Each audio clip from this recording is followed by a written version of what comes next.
एक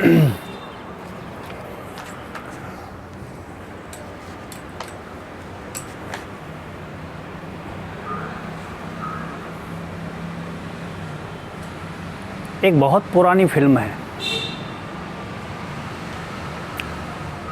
dog day afternoon. Sydney लूमेट उसके director हैं। उनके और भी एक फिल्म है 12 एंग्री मैन, वो भी बहुत बड़ी फेमस फिल्म है, मैंने देखी है वो भी। उनकी और भी फिल्में हैं सिडनी लूमेट के, जैसे नेटवर्क है और भी है, लेकिन मैंने नहीं देखे। ये 2 फिल्में मैंने देखी है, dog day afternoon and 12 angry man. ये दोनों भी क्लासिकल मूवीज़ है, बहुत पुरानी है। बेसिकली आज मैं डॉग डे आफ्टरनून के ऊपर बोलूँगा। 1975 की फिल्म है। इस फिल्म के जो लीड एक्टर्स है उसमें अल पसंद हैं, और उसका एक दोस्त है जो आपने गॉडफादर तो देखी होगी, फर्स्ट गॉडफादर, सेकंड गॉडफादर, उसमें से उसका जो भाई होता है ना, वो है। आप जब ये मूवी देखेंगे डॉग डे आफ्टरनून, तब आपको पता चलेगा। डॉग डे आफ्टरनून की कहानी बहुत सिंपल है, बहुत ही इतनी सिंपल है कि ये कहानी एक आर्टिकल के ऊपर से स्क्रीन पे लिखी गई थी। ये ट्रू इंसिडेंट्स के ऊपर आधारित है। कहानी ऐसी है कि 3 दोस्त है, सिंपल दोस्त है, और एक ब्रुकलिन के एक बैंक लूटने के लिए जाते हैं और फंस जाते हैं। उनका प्लान फेल हो जाता है, बैंक के बाहर पुलिस आ जाती है, पूरी पुलिस बिल्डिंग को घेर लेती है, वो बाहर नहीं जा सकते। बस अब खेल शुरू होता है कि बाहर कैसे जाए, पुलिस से कैसे बचे। इसकी एक कहानी आप देखिए, क्या फिल्म बना सकते हैं लोग। कितनी छोटी कहानी है, लेकिन जिस ढंग की मूवी उन्होंने बनाई है, और क्या डायरेक्शन है, और क्या कैमरा है, क्या साउंड है, ये आप आगे जाके देख लेंगे कि एयरपोर्ट का साउंड जिस तरह का बना दिया है। एक बेहतरीन फिल्म बनाई है डॉग डे आफ्टरनून। पहले तो एक्चुअली डॉग डे आफ्टरनून ये क्या, इसका मीनिंग क्या है मैं आपको बोल देता हूँ। ये साउथ अमेरिका में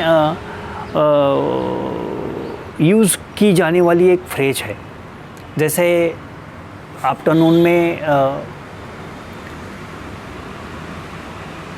आपको सोने का मन होता है, थोड़ा रेस्ट लेने का मन होता है, तो even dogs can also feels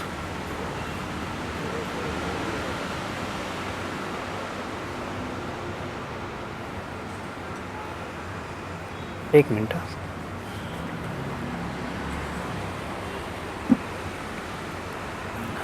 just हाँ, ओके, वी कैन स्टार्ट आगे।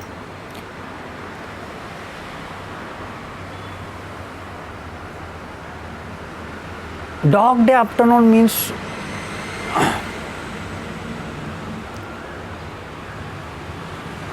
you are feeling little bit sleepy, you are feeling little bit going into rest. कोई डॉग है और बहुत हॉट समर की आफ्टरनून है, तो even dogs can going into the shadow of the trees for resting, उसका meaning है। तो फिर लोग भी सो सकते हैं दोपहर के वक्त। तो ये डॉग डे आफ्टरनून का ये कॉमन फ्रेज है साउथ अमेरिका में। तो ऐसे आफ्टरनून, डॉग डे आफ्टरनून में ये तीनों लोग बैंक में लूट करने के लिए जाते हैं, तो ये फ्रेज यूज़ किया है। आप देखिए क्या मूवी है।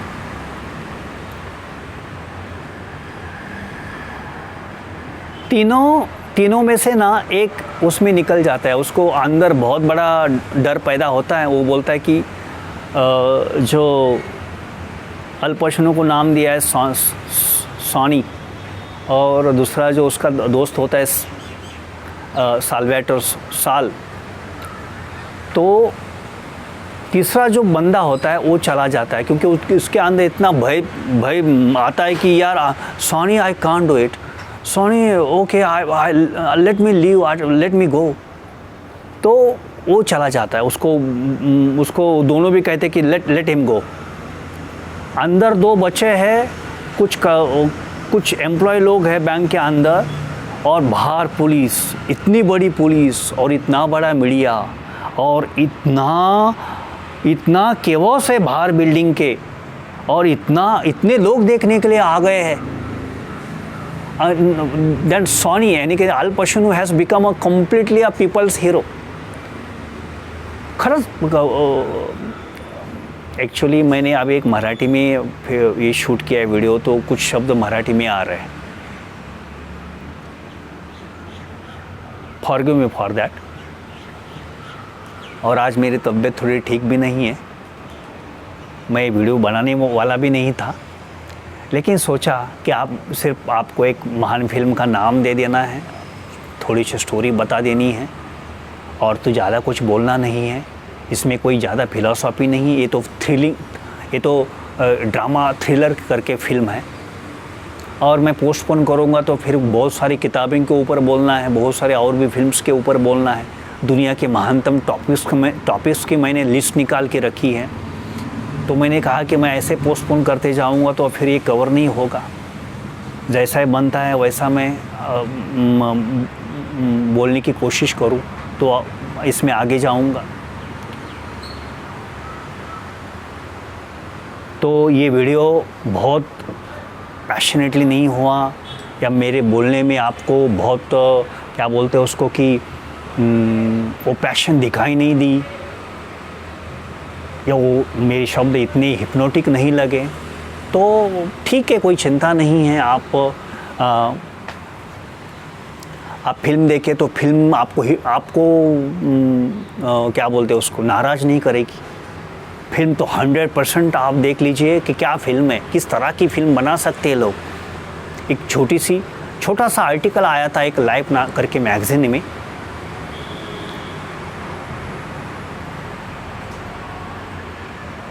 The boys in the bank करके नाम था उसका। वो पढ़ने के बाद उस पर स्क्रीन प्ले लिखी गई। वो स्क्रीन प्ले लिखने के बाद सिडनी लूमेट ने वो स्क्रीन प्ले पहले अल पचिनो को दी थी, और अल पचिनो उस वक्त ना गॉडफादर की शूटिंग में बिजी थे, और गॉडफादर की शूटिंग करने के बाद सेकंड फिल्म गॉडफादर का सेकंड पार्ट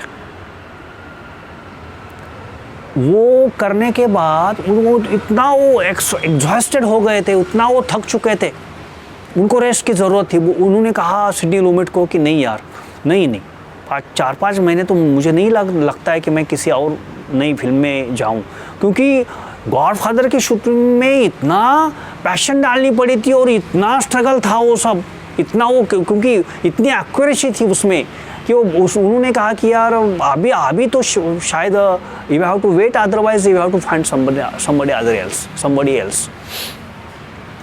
फिर सिडनी लूमेट ने वही स्क्रीन प्ले फिर डस्टिन हॉफमैन को दी, और डस्टिन हॉफमैन को आप जानते हैं, उनका मैराथन मैन बहुत ही ग्रेट फिल्म है, उसके ऊपर भी बोलूँगा। जॉन सेलेसिंगर करके डायरेक्टर है, उनकी वही एक फिल्म मुझे बहुत पसंद है, जॉन सेलेसिंगर की marathon man. O my God, क्या फिल्म है, उसके ऊपर मैं 100% बोलूँगा। डस्टिन हॉफमैन उसमें उसके लीड एक्टर हैं। तो डस्टिन हॉफमैन के पास जाने के बाद अल पचिनो को जब ये पता चलता है कि ये स्क्रीन प्ले डस्टिन हॉफमैन के पास गई है, तो फिर उनका माइंड चेंज हो जाता है, क्योंकि उनका वो कंप्यूटर थे ना, एक साथ एक समय के लोग हैं वो। तो उनको लगा कि यार इतनी अच्छी स्क्रीन प्ले वहाँ जा रही है, तो क्यों ना मैं ये फिल्म करने के बाद थोड़ा रेस्ट ले दूँ। तो फिर वो सिडनी लूमेट को बोलते हैं कि चलो मैं I will be ready for this film, let's do it. और आप देखिए फिल्म में अल पचिनो कितने हैंडसम लग रहे हैं, आप देखिए क्या हैंडसम लग रहे हैं। बस एक जगह है, एक बिल्डिंग है, बैंक की बिल्डिंग है, उसके सामने रोड पर बहुत बड़ा क्राउड है, एक ही जगह पर फिल्म शूट की है और दूसरी जगह पर जस्ट रोड है जॉन एफ कैनेडी के जो एयरपोर्ट है वहाँ पर ले जाने के लिए।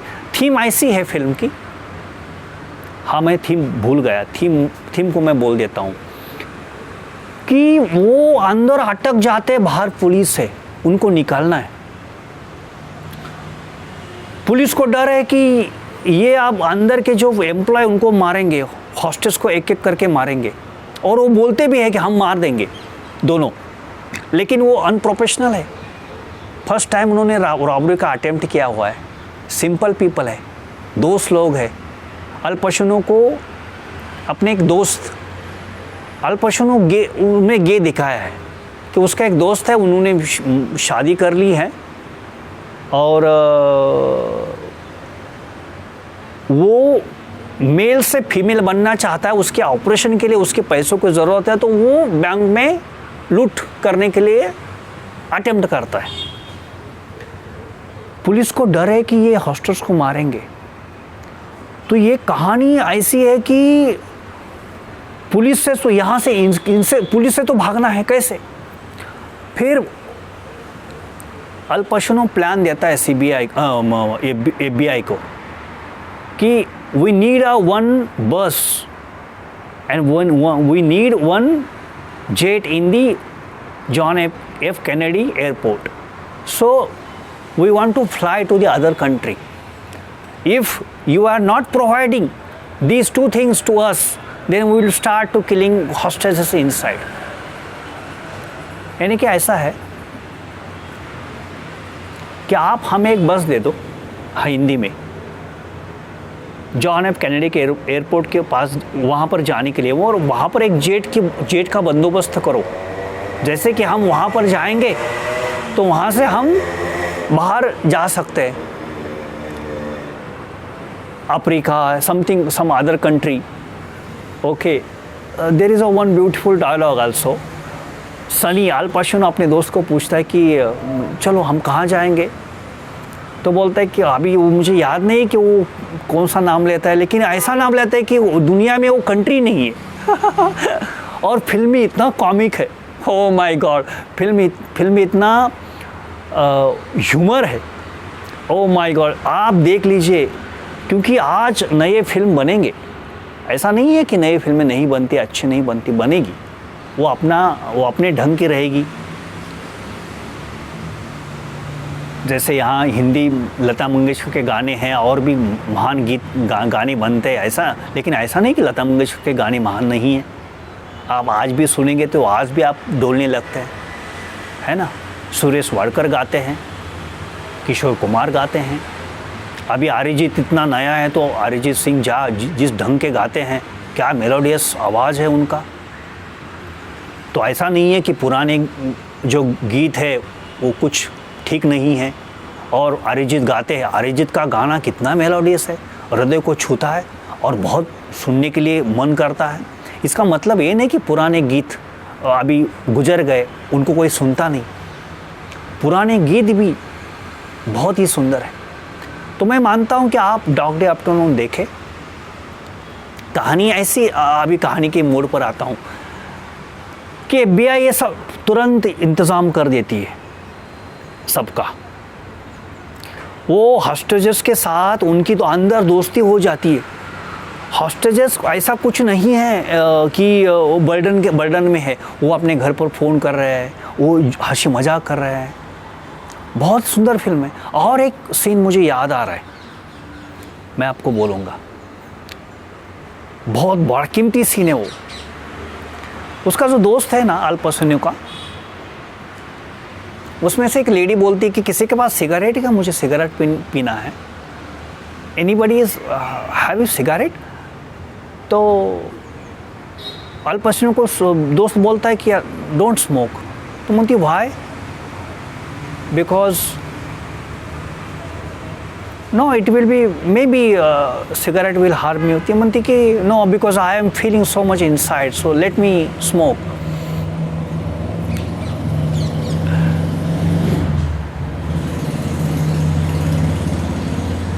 तो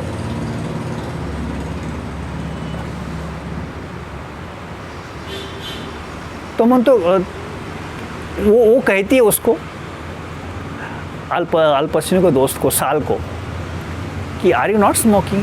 no, because I have a fear for the cancer. Oh my God, you have fear for the cancer. फिर भी वो पूछती है कि मुझे सिगरेट दे दो, मुझे पीना है।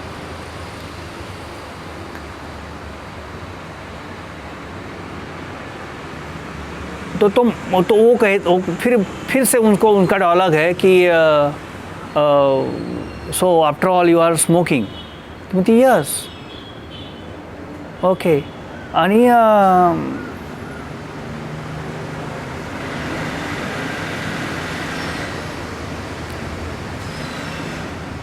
वो पूछती है कि तुम क्यों नहीं पीते? तो I don't want, I have fair for the cancer and you also. साल का जो दोस्त है वो उसको बोलता है, वो उसके बोलने के लिए मैं आपको, मुझे लगता है कि वो सीन आपको मैं बोल रहा हूँ। ये ऐसा है कि वो बोलता है if you smoke don't smoke because you will smoking will harm you, your body is a temple of Lord. ये मुझे कहना है आपसे, मैं जो बोल रहा हूँ ना, ये सीन को बोलना है मुझे, कि वो साल बोलता है कि your body is a temple of the Lord. तो वो जो एम्प्लॉय होती है, वो मैनेजर होती है, बोलती है oh my God, are you serious? So you are coming here to rob a bank to pure our body, you understand? समझ रहे आप? वो कहती है कि तू ये जो बैंक लूटने के लिए आया है, इसका मतलब है कि बैंक लूट के तू अपनी बॉडी को पवित्र कर रहा है। तो ये फिलोसॉफिकल मोमेंट्स है उसके अंदर, जो माहौल है ना अंदर का, उस बिल्डिंग के अंदर एक ड्रामा हो रहा है, बिल्डिंग के बाहर एक ड्रामा हो रहा है। क्या फिल्म है, बहुत ही महान फिल्म है, आप देख लीजिए। ये ऐसे ये क्या बोलते हैं उसको, कि मैं इस कैटेगरी में नहीं डाल सकता कि must watch films before you die, but it is a very good movie. And ये हो सकता है कि बेस्ट मूवीज एवर मेड के अंतर्गत आ सकती हैं। एक अच्छी मूवी है, एक नाइस मूवी है, आपको नाराज़ नहीं करेगी, आपको चेयर पर बना के रखेगी।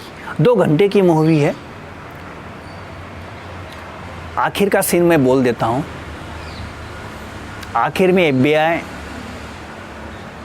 मानती है उनका सब कुछ जो रिक्वायरमेंट होती है, बस आती है, वो बस में बैठते हैं, जॉन एफ कैनेडी के एयरपोर्ट के तरफ जाने लगते हैं। वहाँ पर पहुँचने के बाद पुलिस ने ऑलरेडी प्लान करके रखा हुआ है। आप फिल्म को देखेंगे ना, आपको पता चल जाएगा। तो पुलिस साल को वहाँ पर शूट करती है, मार देती है और अल पचिनो को अरेस्ट करती है। यहाँ पर अरेस्ट होने के बाद साल की बॉडी को पुलिस ले जाने लगती हैं। पूरे हॉस्टेजर्स को कंप्लीटली सेव कर दिया जाता है और अल पचिनो को अरेस्ट करने के बाद उसको बोला जाता है कि तुम्हें अरेस्ट किया गया हुआ है। और वहाँ पर एंड के टाइटल्स आने लगते हैं। उसके पहले 1-2 कैप्शंस है कि सनी को, जो अल पचिनो है, सनी को 20 साल की सेंटेंस होती है, इम्प्रिजनमेंट होती है, शिक्षा होती है 20 साल की। और जिसके लिए उन्होंने बैंक लूटने का अटेम्प्ट किया था, उसका दोस्त जो उसने शादी बनाई थी, वो अभी फीमेल करके ज़िंदगी जी रही है, उसका ऑपरेशन कंप्लीट हो चुका है। इस तरह का कैप्शन आता है स्क्रीन पे और वहाँ पर फिल्म ख़त्म होती है। और इतना आपको पता भी नहीं चल जाएगा कि फिल्म ख़त्म हो चुकी है, क्योंकि ये इतना नेचुरल होता है। वहाँ पर टाइटल्स आते हैं लेकिन आप वही ऐसे ही बैठ के देखने लगते कि यार क्या बात है। तो dog day afternoon is a very good movie two enjoy. और छोटी सी, कितनी छोटी सी घटना है, लेकिन देखिए ना, एक छोटी सी घटना है, एक ऑपरेशन करना है, उसके लिए मांग भी लेता, किसी से कुछ बोल भी देता तो मिल जाते, कोई और भी आइडिया लगा देता, जनरस आइडिया, तो भी मिल जाते। लेकिन जिस ढंग से तुम ये करोगे तो 20 साल के लिए वो अंदर का एक दोस्त तो मर गया। एक छोटी सी घटना। देखिए, दुनिया की फिल्में तो ज़्यादातर तो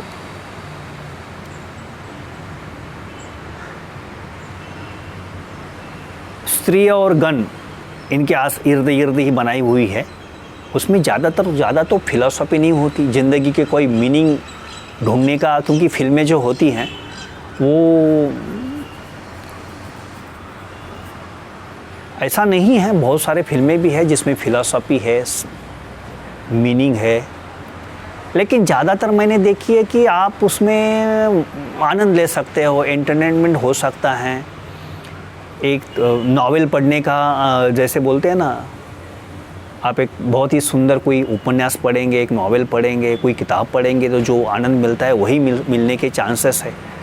जो नॉन फिक्शन बुक्स है वो आपको नॉलेज दे सकती है। मैंने आज तक का जो मेरा जो अनुभव है, non fiction films, non fiction books, they will give you knowledge. Films you can watch, you can enjoy nature, you can enjoy dialogues, music, storytelling। ज़्यादा उसमें कोई मीनिंग खोजने की कोशिश करेंगे तो मेरे ख्याल से एक this is a form of art, एक कला का भाग है।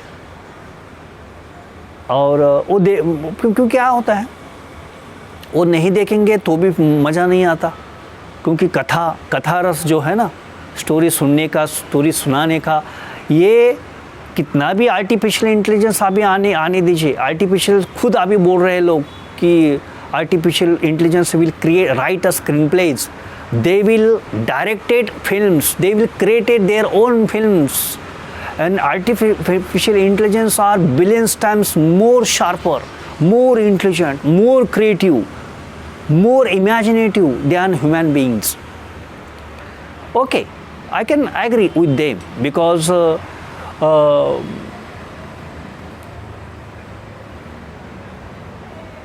it can possible. But let me tell you, we have a scope.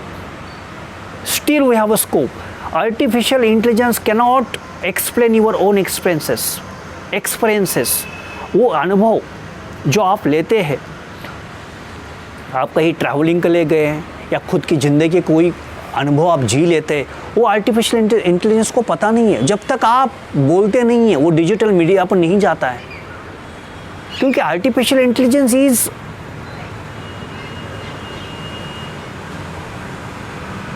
They are greatest tool for memory. उनको कुछ भी आप, अभी तो चैट जीपीटी आ चुका है, चैट जीपीटी 4, उस पर आप कुछ भी टाइप करो, आपको करेक्ट आंसर्स दे देगा, क्योंकि they have a sharp memory. क्योंकि दुनिया में जो भी इंटरनेट पर, जो भी टेलीविज़न पर आ चुका है, उनके वहाँ पर मेमोरी में एज इट इज़ वहाँ पर क्रिएट हुआ है, लिखा हुआ गया है। तो क्या होता है कि आप जो भी क्वेश्चन पूछते तो वहाँ दुनिया से खोज निकालते विद इन फ्रैक्शन में। समझ रहे हैं? ये तो फर्स्ट स्टेज है। अभी उसके आगे आर्टिफिशियल जनरल इंटेलिजेंस आ जाएगा। उसके आगे की बात है कि आर्टिफिशियल सुपर इंटेलिजेंस आ जाएगा। ऐसा कहा जाता है कि artificial intelligence is the biggest threat to the humanity. Maybe humanity can't survive on the earth. Maybe these all artificial intelligence will kill all biological aspects on the earth, because scientists are telling like this, and I will give you authentic information. Give me some time. Okay, so I have some books, and I will research on them, and I will give you the authentic information. So at the last moment, you can share my video to your friends. You can subscribe this my channel and share to your friends, and share your all your social media. Okay, and write comments on the below on the YouTube channel, because I would like to know your opinion also about this film, about my talking. If you want to share something, your own experiences about this film, I would like to know. चलो ठीक है, यहाँ रुकता हूँ मैं, और आपको film देखने की शुभेच्छा देता हूँ. Thank you so much.